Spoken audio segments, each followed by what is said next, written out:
العالمین والصلاة والسلام علی سید الانبیاء والمرسلین اما بعد فاعوذ باللہ من الشیطان الرجیم بسم اللہ الرحمن الرحیم الصلاة والسلام علیک یا سیدی یا رسول اللہ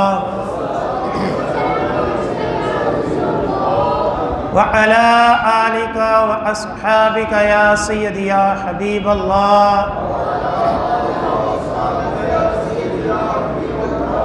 الصلاة والسلام عليك يا سيدي يا نبي الله وعلى آلك وأصحابك يا سيدي يا نور الله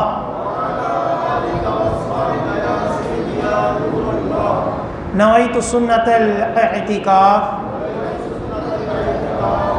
الحمدللہ عز وجل ہم نماز جمعہ کے لیے حاضر ہوئے ہیں۔ دعا ہے کہ رب تعالی ہماری اس ادنا سی حاضری کو اپنی بلند بارگاہ میں قبول و منظور فرمائے، اور جو کچھ اس جمعے میں بیان ہوگا اسے سننے کی، سمجھنے کی، اس کے اوپر عمل پیرا ہونے کی اور مجھے صحیح طرح بیان کرنے کی توفیق عطا فرمائے۔ الحمدللہ جیسا کہ آپ سب جانتے ہیں کہ حج مبارک کا مہینہ آنے والا ہے، حاجیوں کے قافلے جو ہیں وہ جانا شروع ہو چکے ہیں۔ اسی مناسبت سے جو آج میرا موضوع ہے وہ ہے حج اور اس کی احتیاطیں۔ اگر آپ میں سے کسی نے حج پہ جانا ہے تو اس اعتبار سے وہ بڑا اہم موضوع ہے، اور اگر آپ کے کسی دوست احباب نے جانا ہے تو اس کو آپ اس کے مطابق سمجھا سکتے ہیں، یا یہی بیان جیسے ہر جمعے ہوتا ہے یہ یوٹیوب کے اوپر بھی پڑا آتا ہے۔ جو حج پہ جانے والا ہو اس کو کہیں کہ اس کو ایک مرتبہ دیکھ لے۔ حج کے اندر کئی مسائل ہیں اور کئی پریکٹیکل طریقے ضروری ہیں۔ مسائل کے بغیر تو آپ کا حج یا تو ہوگا نہیں، یا اس کے اندر جو ہے وہ دم لازم آئیں گے۔ اور پریکٹیکل میں یہ ہے کہ جو تجربے کار بندہ ہو وہ اگر آپ کو بتائے کہ یہ چیزیں ضروری ہیں، یہ انداز سے آپ نے یہ عمل کرنا ہے، تو اس میں آپ کو مشقت کم ہوتی ہے۔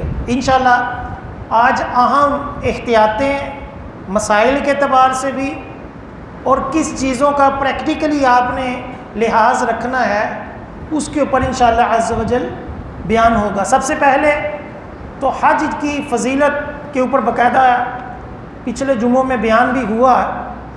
یہ بہت بڑی سعادت ہے کہ حج جو ہے بندے کی فقیری کو دور کرتا ہے، غربت کو دور کرتا ہے۔ حج اللہ تعالیٰ کے گھر مہمان نوازی ہے، کہ اللہ کے گھر جو حاجی ہوتا ہے وہ کیا ہے؟ مہمان ہے، اور اللہ تعالیٰ ان حاجیوں کو، اپنے گھر کے مہمانوں کو خالی ہاتھ نہیں لوٹاتا، مغفرت بھی عطا کرتا ہے، ان کی دعائیں بھی قبول فرماتا ہے، ان کی نیک حاجات، دلی تمناؤں کو بھی قبول فرماتا ہے۔ اور سب سے بڑھ کر یہ سعادت مندی کہ یہ وہ گھر ہے جس کی زیارت، جس کا طواف انبیاء علیہم السلام نے کیا۔ ہم گناہ گاروں کے بھی قدم ان ہستیوں کے نقش قدم پر پڑ جائیں اور اس مدینے کا دیدار ہو جائے جس کی نعتیں پڑھتے ہیں، جس گنبد خضرا کو ہم اپنے تصور میں رکھتے ہیں، اس خوش نصیبوں میں ہمارا بھی نام ہو رہا ہے کہ ہم اس کی زیارت کر رہے ہیں، اور آقا علیہ السلام کے روضے کے اوپر کھڑے ہو کر آپ سے شفاعت کا سوال کر رہے ہیں، کہ جس روضہ انور کی زیارت کے بارے میں آیا کہ جس نے میری قبر کی زیارت کے لیے سفر کیا۔ یہ نہیں کہ جس طرح سعودی لوگ کہتے ہیں جی سرکار کے روزے کی نیت سے سفر نہ کرو، مسجد نبوی کی نیت سے کرو۔ حالانکہ سرکار نے کیا فرمایا؟ میری قبر کی زیارت کے لیے، اور کوئی غرض نہ ہو، کوئی کاروبار کی غرض نہ ہو، کوئی اور غرض نہ ہو، صرف میری قبر کی زیارت ہو، تو اللہ تعالیٰ کے ہاں قیامت والے دن میں اس کی شفاعت فرماؤں گا۔ اللہ یا رسول اللہ۔ مزید حاجی جو ہے جب یہ حج کرتا ہے تو گناہوں سے ایسے پاک ہو جاتا ہے جیسے آج ہی اپنی ماں کے پیٹ سے بے گناہ پیدا ہوا ہے۔ حج کے حوالے سے جب بندہ ارادہ کرے تو اس میں حدیث پاک میں فرمایا گیا کہ من اراد الحج فلیحج، جو حج کا ارادہ رکھتا ہے وہ جلدی کرے۔ یہ نہیں ہے کہ چلو اگلے سال کر لیں گے، چلو اگلے سال سستا ہو جائے گا۔ حج سستا سستا کوئی نہیں ہونا، مہنگائی بڑھتے رہنی ہے۔ 2.5 لاکھ چند سال پہلے تھا، 2.5 سے 5 ہوا، اب 5 سے 8 تک چلا گیا ہے، اگلے سال اس سے بھی مہنگا ہونا ہے۔ یہ جو ہم نے ارادے کیے ہوتے ہیں نا کہ یہ کام کر کر فلاں کام کر کر فلاں، نہیں، جتنی جلدی ہو سکتا ہے حج کر لیا جائے۔ زندگی کا پتہ کوئی نہیں، آنے والے وقت کا کوئی پتہ نہیں، تو اس اعتبار سے حج جو ہے وہ جتنی جلدی ہو سکتا ہے اس کو ادا کیا جائے۔ دوسرا یہ کہ جب حج میں نام آ گیا ہے، تیاری شروع ہو گئی ہے، تو اس میں کچھ دن پیدل چلنا سیکھیں، کیونکہ حج کے دنوں میں جب عادت نہیں نہ ہوتی پیدل چلنے کی تو کئیوں کے جو جسم ہوتے ہیں نیچے سے وہ گلنا شروع ہو جاتے ہیں چلتے چلتے، پسینے کی وجہ سے زیادہ چلا نہیں جاتا، ہمت ہار جاتا بندہ۔ وجہ یہی ہوتی ہے کہ عادت نہیں ہوتی۔ جب حج کے دن آ جائیں تو چلیں، تھوڑا روزانہ واک کریں تاکہ اپنے جسم کو اس کی عادت پڑے، تھوڑا پسینہ برداشت، گرمی برداشت کرنا سیکھیں۔ حدیث پاک میں فرمایا گیا کہ جو مکہ کی گرمی کو برداشت کرے اس کی فضیلت حدیث پاک میں بیان کی گئی، شفاعت کی بشارت ہے۔ وہاں کی سختی کے اوپر صبر کرے اس کے اوپر بشارتیں ہیں کہ گرمی مکہ کی ایک ٹھیک ٹھاک گرمی ہے، تو اپنے آپ کو زیادہ ریلیکس دینے سے احتیاط کرتے ہوئے تھوڑا گرمی برداشت کرے تاکہ جسم اس کا آہستہ آہستہ عادی ہو۔ پھر جب حج کے لیے بندہ احرام خریدتا ہے، کپڑے خریدتا ہے، شوز خریدتا ہے، تو اس میں بھی بڑی احتیاطیں ہیں۔ لوگ جو ہوتا ہے وہ تولیے والا احرام خرید لیتے ہیں یا سارا ہی کاٹن کا احرام خرید لیتے ہیں۔ کاٹن کا اگر سارا احرام ہوگا تو وہ اڑ جاتا ہے، پسینہ جذب صحیح طرح نہیں کرتا، وہ بار بار اس کو سیٹ ہی کرنا پڑتا ہے۔ اور اگر تولیے والا احرام ہو تو وہ نیچے سے لٹک جاتا ہے کیونکہ ذرا وزنی ہوتا ہے، تو وہ بار بار لٹک جائے گا، بندہ بار بار پھر اس کو اٹھائے گا، وہ تھوڑی دیر بعد پھر لٹک جائے گا۔ تو احرام کا طریقہ یہ ہوتا ہے کہ نچلے والا جو حصہ ہے یہ کاٹن کا ہو اور اوپر والا جو حصہ ہے یہ تولیے کا ہو۔ اوپر جب تولیہ ہوگا وہ پسینہ بھی جذب کرے گا، بار بار اڑے گا نہیں۔ نیچے جب کاٹن کا ہوگا تو وہ بار بار پھسلے گا نہیں، وہ سیف رہے گا، بندہ ایزی ہو کر چلے گا۔ شوز جب خریدتے ہیں تو مارکیٹوں میں کئی آئے ہوتے ہیں جی حج کے لیے جوتے، چمڑے کے بھی ہوتے ہیں، اور ان میں کئی جو جوتیاں ہوتی ہیں وہ احرام کے دوران پہننا جائز نہیں ہوتی، لیکن لوگ بیچ رہے ہوتے ہیں، مضبوطی سمجھ کر ہم اس کو لے لیتے ہیں کہ جی یا واقعی یہ تو مضبوط ہے۔ حج کے اندر جب احرام باندھا ہو تو پاؤں کی جو ہڈی ہوتی ہے نا، جس کے اوپر تسمہ باندھا جاتا ہے، ہمارے پاؤں کے اوپر جو ہڈی ہوتی ہے جس کے اوپر ہم تسمہ بوٹ کا باندھتے ہیں، یہ ننگی ہونا ضروری ہے۔ اس کے اوپر کوئی بھی پٹی، کوئی بھی چمڑا وغیرہ ہونا درست نہیں ہے۔ تو جو بھی شوز لیں اس میں یہ دیکھیں کہ درمیان اس کا بالکل خالی ہو۔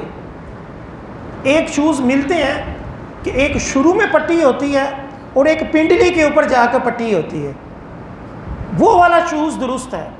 لیکن کئیوں کے جو شوز ہوتے ہیں ایک ناخنوں کے اوپر پٹی ہوتی ہے اور ایک بالکل اس کے اوپر ہی آ جاتی ہے پٹی، اور درمیان والا حصہ خالی ہوتا ہے، حالانکہ جہاں تسمہ باندھا جاتا ہے وہ حصہ خالی ہونا ضروری ہے، اگرچہ آگے سے کور بھی ہو۔ تو اس اعتبار سے زیادہ بہتر یہ ہوتا ہے کہ کینچی جوتی جو ہے، کینچی وہ مضبوط جو فوم والی ہوتی ہے، اچھی کوالٹی والی ہوتی ہے، وہ 2 لے لے، ایک پہننے کے لیے ایک احتیاطاً اپنے پاس رکھے۔ یہاں کیا کرتے ہیں لوگ، پاکستانی خاص طور پر عادتیں پڑی ہوتی ہے، یہاں جب جاتے ہیں وہاں احرام کی حالت کے علاوہ بھی حرم کے اندر، مدینہ کے اندر مسجد سے باہر جوتیاں رکھے جاتے ہیں، اندر جاتے ہیں، واپس آتے ہیں، اپنی جوتی نظر نہیں آتی، کسی اور کی پہن کر چلے جاتے ہیں کہ جی یہاں سب چلتا ہے، اسی طرح یہ رائج ہے۔ حالانکہ حرم کے اندر 1 گنا 1,00,000 گنا کے برابر ہے، وہاں اگر کسی کی جوتی چرائی تو سمجھ لو 1,00,000 جوتیاں چرائیں۔ اپنی جوتی کی آپ نے خود حفاظت کرنی ہے، اور اس کا طریقہ یہ ہے کہ جوتیوں کے لیے علیحدہ سے ایک کور ملتا ہے، یا خود بنوا لے، اس کے اندر جوتی ڈالی، اس کو اوپر سے بند کر دی ہے، اور اس کو کور کو اپنے ساتھ بھی رکھ سکتے ہیں۔ اگر اپنے ساتھ نہیں رکھنا تو کسی جگہ مسجد سے باہر تھوڑا اونچا کر کر سائڈ پہ رکھیں، زمین پہ رکھیں گے تو وہ آتے ہیں وائپر کے ساتھ جو بھی جوتی آتی ہیں ساری پھینک دیتے ہیں، ان کی بھی عقل پتہ نہیں کیا ہے، عجیب و غریب قسم کی قوم ہے، وہ ساری جوتیاں پھینک دیں گے۔ آپ کے لیے آزمائش ہوگی، گرم تپتے ریت کے اوپر، سڑک کے اوپر، پتھر کے اوپر جوتی تک دکان پر جانے میں آپ کو جتنی آزمائش ہوگی آپ سوچ نہیں سکتے، اگرچہ آپ کی جیب میں جتنا مرضی پیسہ ہو۔ جو سفر طے کرنا نا اپنے ننگے پاؤں گرم فرش کے اوپر، بہت آزمائش، اگر آپ کے ساتھ اگر لیڈیز ہوں گی یا کوئی اور ہوگا اس میں بھی آزمائش ہے۔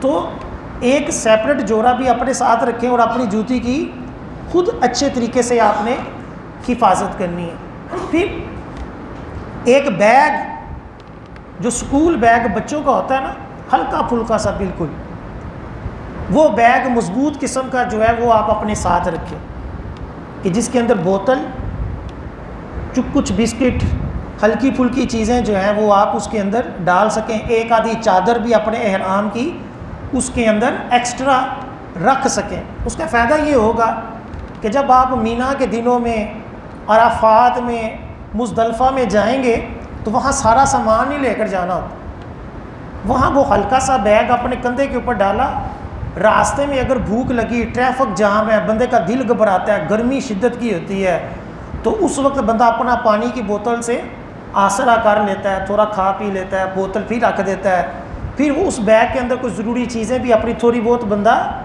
رکھ سکتا ہے۔ یوں ایک بیگ، سکول بیگ اچھی کوالٹی کا، زیادہ ہیوی نہیں، نارمل سا، وہ بھی ساتھ لے لیا جائے۔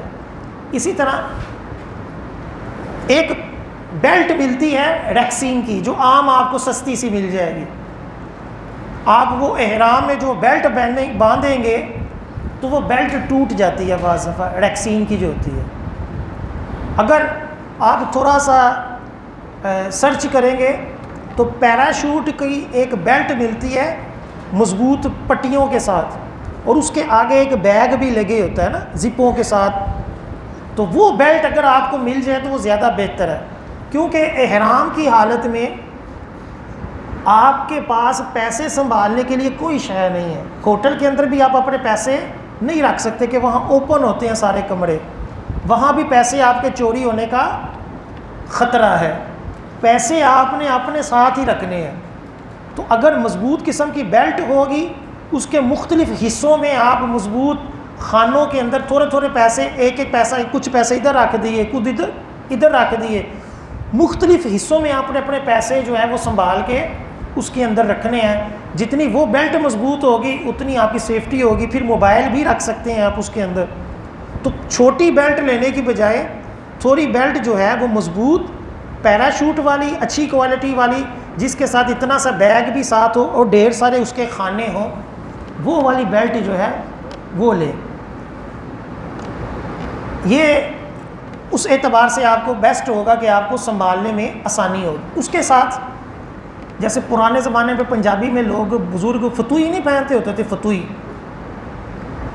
اندر اس کے جیبیں لگی ہوں نا فتوئی کی، ایک فتوئی بھی لی جائے نا، اس کا فائدہ یہ ہوتا ہے کہ جیسا کہ میں نے پہلے کہا کہ پیسے سیو کرنے کا آپ کے پاس یہ ایک حل ہے کہ احرام کے علاوہ آپ کے پاس جب پیسے ہیں تو کہاں رکھیں، تو پھر آپ جو کپڑے پہنے اس کے نیچے جو فتوئی ہو اس کے مختلف حصوں میں اپنے پیسے سیو کر کے چلتے پھرتے رہیں۔ احرام میں آپ فتوئی نہیں پہن سکتے، سلا ہوا کپڑا پہننا تو جائز نہیں، نہ بنیان پہن سکتے ہیں، تو فتوئی عام دنوں میں، اور جب احرام آئے تو وہ اچھی کوالٹی کی بیلٹ، یہ چیزیں جو ہیں آپ کو حج کے لیے بہت فائدہ دیں گی، اور آپ کو اس کا بہت آگے بھی دوسروں کو آزمائش میں دیکھیں گے، لیکن آپ کو انشاءاللہ عز و جل کوئی مصیبت آزمائش اس اعتبار سے نہیں آئے گی۔ اس کے بعد جب اگر آپ کی فلائٹ جو ہے وہ ڈائریکٹ ہی خانہ کعبہ میں جانی ہے، جدہ میں جانی ہے، تو آپ گھر میں احرام باندھیں۔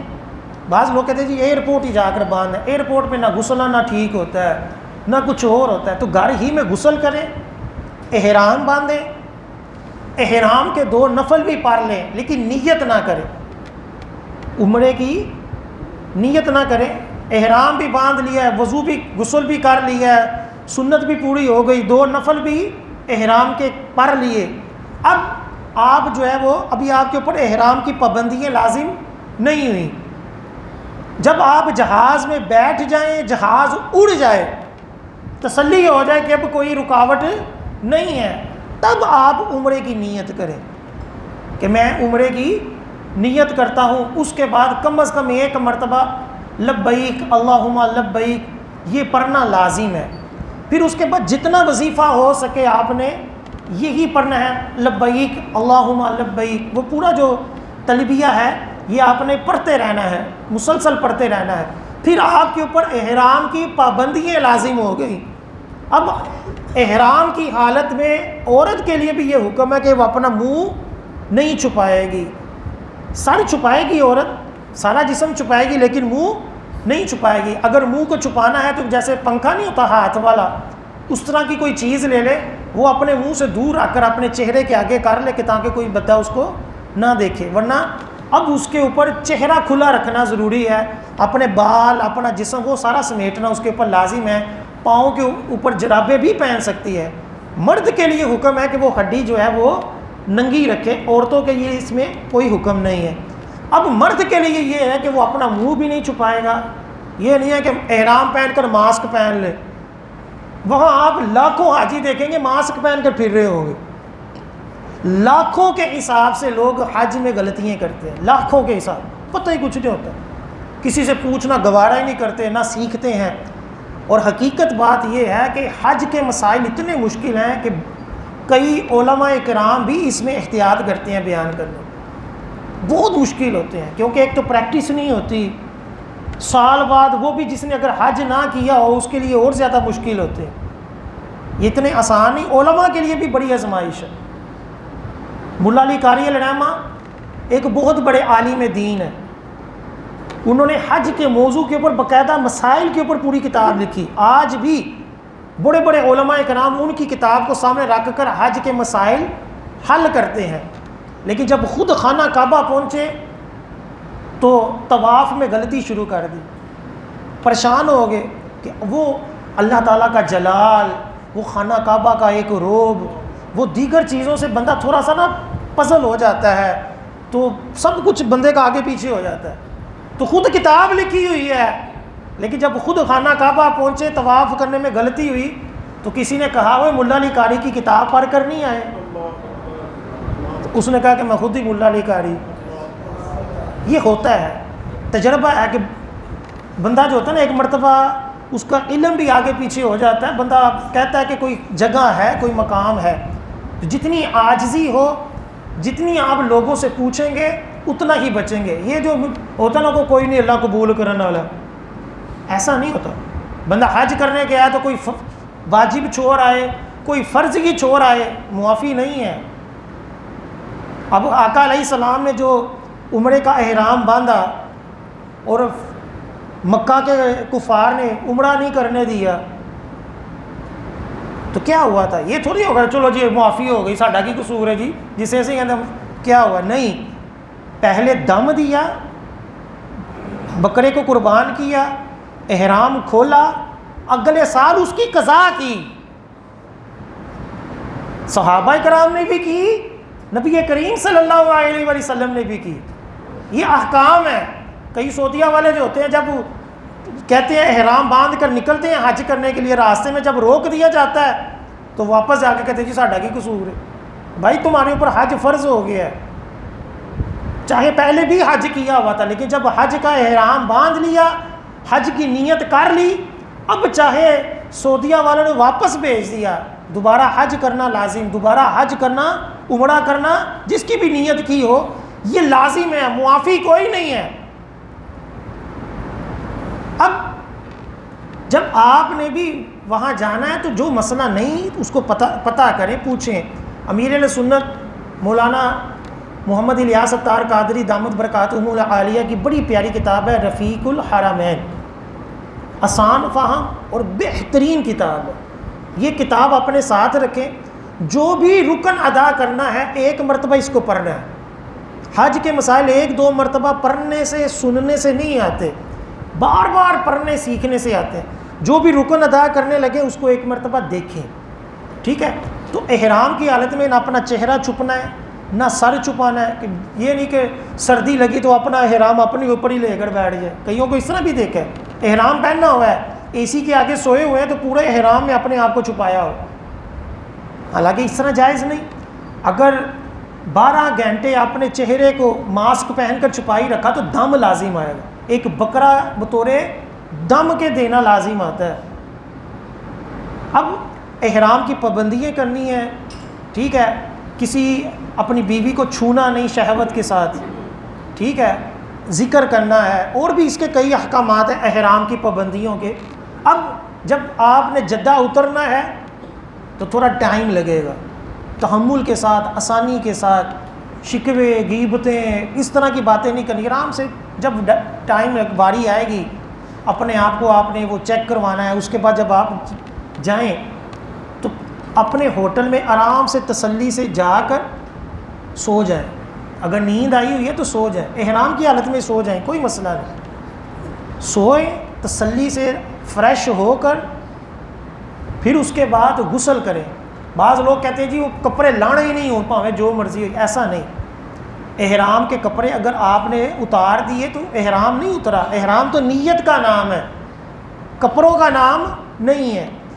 احرام کے کپڑے کھول کر نہائیں، لیکن نہانے میں شیمپو وغیرہ نہیں لگانا، اور بال زیادہ زور سے اس کے اندر جو ہے وہ کچھ انگلیاں نہیں مارنی کہ بال نہ ٹوٹیں، کہ اگر احرام کی حالت میں بال ٹوٹیں تو اس کے بھی مسائل ہیں، کہ اگر 3-4 ٹوٹ جائیں تو ایک کھجور یا ایک مٹھی اناج صدقہ کرنا ہوتا ہے، اور اگر زیادہ ٹوٹے تو پھر صدقہ فطر بھی لازم ہو جاتا ہے۔ تو اب غسل کر کر فریش ہو کر اب عمرہ ادا کریں۔ آپ عمرے کے لیے جائیں، خانہ کعبہ میں جب انٹر ہوں تو جس دروازے سے انٹر ہوں، اگر آپ کے ساتھ فیملی ہے تو اس دروازے کا نام یاد کر لیں، کیونکہ وہ دروازے اتنے زیادہ ہیں کہ بندہ جب بھول جاتا ہے تو اپنی گھر والی یا کوئی بچہ ہے یا کوئی ماں ہو، پھر بعد میں دروازہ ہی نہیں یاد رہتا کہ میں کس دروازے سے آیا تھا، پھر اتنی آزمائش ہوتی ہے کہ وہ گھومتے ہی رہتے ہیں بیچارے۔ جس دروازے سے انٹر ہوں اس کی نشانی اس کو اچھی طرح یاد کر لیں کہ لو جی میں باب عبدالعزیز سے، باب السلام سے، یا جو بھی دروازے ہیں وہاں سے انٹر ہوا ہوں، دونوں یاد کر لیں۔ اب جب پہلی نظر خانہ کعبہ کے اوپر پڑے تو جو بھی دعا ہوگی وہ قبول ہوگی، تو اچھی سی کوئی دعا، بعض علماء کہتے ہیں کہ یہ دعا مانگے کہ مولا میں تجھ سے جو بھی جائز دعا مانگوں میری دعا قبول فرمانا، یہ جامع دعا ہے۔ یا یہ بھی مانگ سکتے ہیں ربنا آتنا فی الدنیا حسنۃ وفی الآخرۃ حسنہ، کہ یا اللہ میری دنیا میں بھی اچھا عطا فرما اور آخرت میں، بڑی جامع معنی دعا ہے یہ۔ زیادہ دعا یہی مانگنی چاہیے کہ یا اللہ دنیا بھی بہتر ہو جائے اور آخرت بھی بہتر ہو جائے۔ پھر خانہ کعبہ کا جب طواف کرنا ہے تو جہاں سے وہ سبز لائٹ آ رہی ہوگی، حجر اسود سے شروع کرنا ہوتا ہے نا، تو حجر اسود بعض دفعہ نظر نہیں آ رہا ہوتا، اتنی رش ہوتی، تو وہ سبز لائٹ دیکھیں، وہ سبز لائٹ اشارہ ہوتی ہے کہ یہ حجر اسود کی سیدھ ہے. تو پھر اس سیدھ میں جا کر بائیں طرف خانہ کعبہ کو کر کر ٹھیک ہے استعلام کریں. اس کے سارے طریقے لکھے ہوئے ہیں, وہ ساری دعائیں لکھی ہوئی ہیں, وہ کر کر اس طرح 7 چکر جو ہیں آپ نے پورے کرنے ہیں. ہر مرتبہ آپ نے اسی سبز لائٹ کی سیدھ میں آ کر جب اس کی پوری سیدھ میں آ جائے تو پھر خانہ کعبہ کی طرف اپنا چہرہ کرنا ہے. اس کے علاوہ خانہ کعبہ کی طرف اپنا چہرہ طواف کے دوران نہیں کرنا. ہوتا پتہ کیا ہے کہ جب کوئی ساتھ فیملی ہوتی ہے نا تو بندہ مڑ مڑ کر اس کو دیکھ رہا ہوتا ہے اور چلتے جا رہا ہوتا ہے. یعنی جب آپ نے پیچھے مڑ کر ایسے دیکھا تو آپ کا سینہ قبلے کی طرف ہو گئے, یا آپ نے اس طرف دیکھا تو پیٹھ قبلے کی طرف ہو گئی. اب جب آپ نے چند قدم اس طرح طے کیے تو اب آپ کا وہ چکر پورا نہیں ہوا, کیونکہ بایاں کندھا خانہ کعبہ کی سیدھ میں ہونا ضروری ہے. تو کئیوں کو دیکھا وہ پیچھے ہی مڑ کے دیکھتے رہتے ہیں کہ میری گھر والی کتنے رہ گئی, بچے کتنے رہ گئے.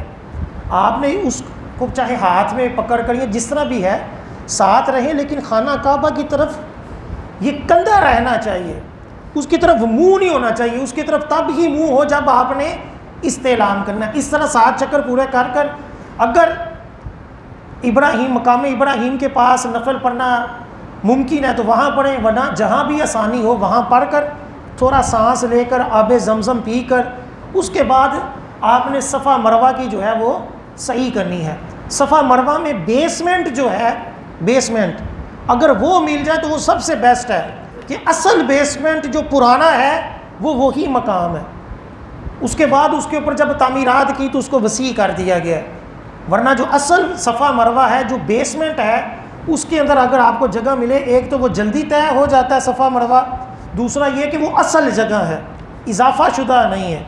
تو اس میں جائیں اور اس میں 7 چکر لگائیں, اور درمیان میں جو دوڑنا ہے وہ دوڑیں, بغیر کسی وجہ کے ویل چیئر کے اوپر نہ بیٹھیں کہ بلا وجہ بیٹھ کر آپ نے طواف کیا یا ویل چیئر پر بیٹھے تو آپ کا طواف اور جو صفا مروہ ہے وہ مکمل نہیں ہوگا اور آپ کے اوپر دم بھی لازم آ سکتا ہے. بلا وجہ ہمارے یہاں ہر بندہ ہی بیمار ہو جاتا ہے, چلو جی بیٹھو ویل چیئر پر تب بیٹھنا ہوتا ہے جب چلنا ممکن نہ ہو, ورنہ چل کر ہی صفا مروہ اور طواف وغیرہ کیا جائے گا. جس طرح نماز کا حکم ہے اسی طرح وہاں بھی حکم ہے.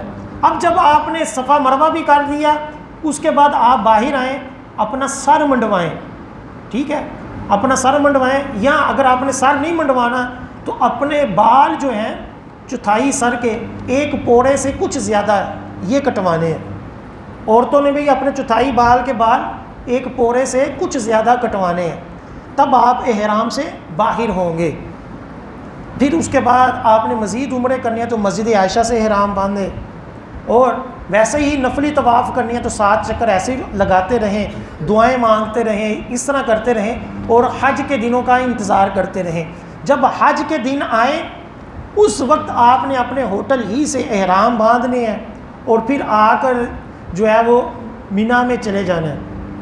مینا میں ویسے تو صحیح طریقہ یہی ہوتا ہے کہ وہ 8 کی صبح کو جائیں, لیکن ہمارے یہاں کوئی بھی 8 کی صبح کو نہیں لے کر جاتے, وہ راتوں رات ہی قافلے لے جاتے ہیں اور جا کر خیموں میں رکھ دیتے ہیں. بہرحال اگر رات کو بھی چلے گئے سنت ترک ہوگی, رات اپنے مینا میں جائیں, اپنا خیمہ ڈھونڈیں.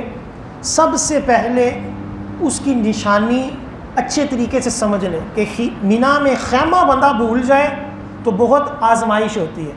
اپنا جو خاص خیمہ ہے اس کو اچھی طرح یاد کریں, اس کے اندر آپ نے 5 نمازیں پڑھنی ہے, یہ سنت مؤکدہ ہے.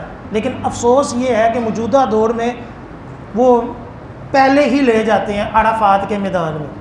بہرحال اگر ممکن ہو ہر طریقے سے کوشش کریں تو اپنا وہاں 5 نمازیں پوری کر کر ہی نکلیں, لیکن عام طور پر راتوں رات ہی ان کو عرفات کے میدان میں لے جاتے ہیں.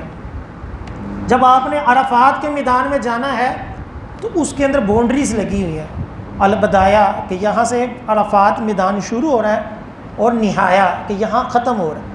اس کے درمیان میں آپ رہیں گے عرفات کے دن تو آپ حاجی بنیں گے. کئی لوگ جو ہوتے ہیں وہ عرفات سے باہر دور بیٹھے ہوتے ہیں, عرفات کے اندر انٹر ہی نہیں ہوتے. حالانکہ عرفات کے اندر انٹر ہونا یہ حاجی ہونے کے لیے ضروری ہے, اور مغرب تک وہاں رہنا ضروری ہے. مغرب سے پہلے اگر عرفات کے میدان سے واپس آئے تو دم لازم ہوگا۔ افسوس یہ ہے کہ ہمارے ٹریول ایجنسیوں والے مغرب سے پہلے ہی گاڑیوں میں بٹھا کر لے آتے ہیں اور لوگوں کے اوپر دم لازم آ جاتا ہے۔ تو آپ نے مغرب سے پہلے نہیں آنا کہ سنتیں مینا میں ترک ہو گئی، یہاں تو واجب ترک ہو رہا ہے۔ عرفات میں مغرب کے بعد نکلنا ہے، اور مغرب اور عشاء اس کو عشاء کے وقت میں پڑھنا ہے۔ مغرب کی نماز کا وقت ہوتا ہی نہیں ہے، ظہر اور عصر الگ الگ اپنے اپنے وقتوں میں پڑھنی ہے۔ اس کی خاص شرائط ہوتی ہیں کہ جب ظہر عصر جو ہے وہ ظہر کے وقت پڑھی جاتی ہے، لیکن موجودہ دور میں وہ شرائط نہیں ہوتی کہ حج کا امام ہی کوئی نہیں ہوتا نا۔ پہلے زمانوں میں حج کا امام خلیفہ وقت ہوتا تھا یا قاضی ہوتا تھا، اب نہیں ہے۔ اب ظہر عصر اپنے اپنے مقام وقتوں میں پڑھ کر مغرب جو ہے وہ عشاء کے وقت میں پڑھنی ہے، اور مغرب سے پہلے عرفات کے میدان میں رہنا ہے، اللہ کا ذکر کرنا ہے، دعائیں مانگنی ہیں، رو رو کر گر گرا کر اپنے لیے، خاندان، والدین، سب کے لیے دعائیں مانگنی ہیں۔ مغرب کے بعد جب عرفات سے نکلنا ہے تو پھر مزدلفہ قیام ہے، اور یہ وہ دن ہوتا ہے کہ بڑی آزمائش ہوتی ہے، بہت گرمی، ٹریفک جام، بہت آزمائش ہوتی ہے۔ تو جب گرمی زیادہ لگے تو کسی باتھ روم میں جائیں، وہاں پائپ لگے ہوتے ہیں نا، احرام کھول کر تھوڑا سا اپنے آپ کے اوپر پانی ڈال، تھوڑا سا نہا لیں، تھوڑی گرمی کم، شدت کم ہو، تھوڑا سا اپنے آپ کو ٹھنڈا کر لیں۔ پھر مزدلفہ میں اگر یہ جو سرکاری بھی جاتے ہیں نا حج میں، ان کے جو خیمے لگے ہوتے ہیں وہ مینا میں نہیں لگے ہوتے عموماً، یہ مزدلفہ کے اندر ہی ان کے خیمے ہوتے ہیں، اور یہ سنت ترک ان کی ہو جاتی ہے، ان کی سنت موقدہ ترک ہوتی ہے۔ تو اگر مزدلفہ کے اندر خیمے ہیں تو پھر ڈائریکٹ اپنے خیمے میں جائیں، اپنے خیمے میں جا کر سوئیں۔ اگر آپ کے مینا کے اندر خیمے ہیں تو پھر مزدلفہ میں جہاں آسانی ہو، اور کوشش کریں کہ واش روم کے کہیں قریب جو ہے وہ جگہ لے کر، کھلے آسمان کے، وہاں کوئی نہیں جو ہے نا وہ پروٹوکول ہوتا ہے، کروڑ پتی بندہ بھی سڑک کے اوپر سوتا ہے، تو آپ نے بھی سڑک کے اوپر وہ چادر جو بیگ میں چھوٹی سی کوئی ہو اس کو بچھائیں اور سو جائیں۔ تھکاوٹ اتنی ہوتی ہے کہ بندے کو نیند آ ہی جاتی۔ صبح پھر فجر کی نماز سے کوشش کریں کوئی الارم وغیرہ لگا کر پہلے اٹھیں، کہ اگر آپ فجر کی وقت اٹھیں گے تو اتنا رش لگا ہوگا واش رومز میں کہ بندے کی جان نکل رہی ہوتی ہے، اور ٹائم بھی نکلنے کے چانس ہوتے ہیں، بڑی آزمائش ہوتی ہے۔ تو ذرا الارم لگا کر جلدی اٹھیں، واش روم کر کر، وضو کر کر آ کر پہلے وقت میں اپنی فجر کی نماز پڑھ کر فریش ہو کر آپ بیٹھ جائیں، ورنہ اگر آپ لائنوں میں لگیں گے تو بڑی دیر لگ جائے گی۔ پہلے جا کر فریش ہو کر بیٹھ جائیں۔ اب ایک نیا سفر شروع ہونا ہے جو بڑا مشقت والا ہوتا ہے، کہ مزدلفہ سے پیدل آپ نے اب جانا ہے مینا، اپنے اسی پرانے خیمے میں، ٹھیک ہے۔ سب سے زیادہ جو حادثے ہوتے ہیں وہ اسی وقت ہوتے ہیں کہ 60 لاکھ کا مجمع جو ہوتا ہے ایک ہی سڑک کے اوپر چل رہا ہوتا ہے۔ اب بہت آزمائش ہوتی ہے، ٹریفک بھی، بسوں کے اندر بھی کوئی جو سوار ہوگا وہ بھی جیم ہوگا۔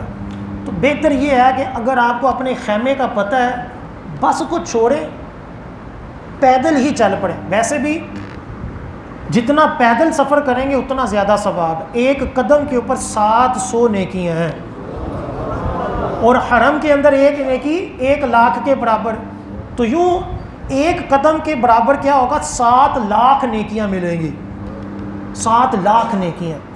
تو جتنا پیدل حج ہوئے وہ کریں۔ گاڑی کے اندر بیٹھ کر بندے کا زیادہ دم گھٹتا ہے، وہ کتنی دیر بعد تھوڑی سی چلنی ہے پھر رک جانی ہے، بندہ پریشان ہو۔ بندے نے بیگ اپنے جو رکھا ہو، تھوڑا سا پانی پیا، تھوڑا سا بسکٹ وغیرہ کھایا، تھوڑی سی انرجی حاصل کی، پیدل ہی چل پڑے، اپنے خیمے میں جا کر سو جائیں۔ ہوتا یہ ہے جو سب سے بڑی آزمائش ہوتی ہے کہ سارے کے سارے یہ سمجھ رہے ہوتے ہیں کہ ابھی شیطان کو کنکریاں مارنا ضروری ہے۔ وہ جب ایک اتنا بڑا ریلا آتا ہے اور لوگ جب شیطان کو اکٹھے کنکریاں مار رہے ہوتے ہیں لاکھوں کے حساب سے، اور جو کنکریاں ہوتی ہیں بعض جذباتی قسم کے لوگ بڑے بڑے پتھر مارنا شروع کر دیتے ہیں، جب وہ لوگوں کو لگتے ہیں تو لوگ بھاگتے ہیں، اس باغ میں بندے مر جاتے ہیں، حالانکہ اسی وقت شیطان کو کنکریاں مارنا ضروری نہیں ہے۔ بندہ دیکھ لے کہ میری قربانی کا وقت کب ہے. اگر قربانی کا وقت بالفرض 2 بجے ہے، قربانی کا وقت اس کو 2 بجے ملا ہوا ہے، وہ 1 بجے آئے، آ کر سکون سے شیطان کو کنکریاں مارے. 2-3 گھنٹوں میں سارا رش ختم ہو جاتا ہے. آپ اپنے خیموں میں جا کر، مینا کے خیمے جو آپ کے ہیں وہاں جا کر سو جائیں، کوئی مسئلہ نہیں. جب آپ کی قربانی کا ٹائم آنے لگے اس سے تھوڑی دیر پہلے جا کر شیطان کو کنکریاں ماریں. جب قربانی کا ٹائم جو آپ کو دیا ہوا ہے وہ ہو جائے اس سے تھوڑی دیر بعد جا کر آپ اپنا سر منڈوا لیں.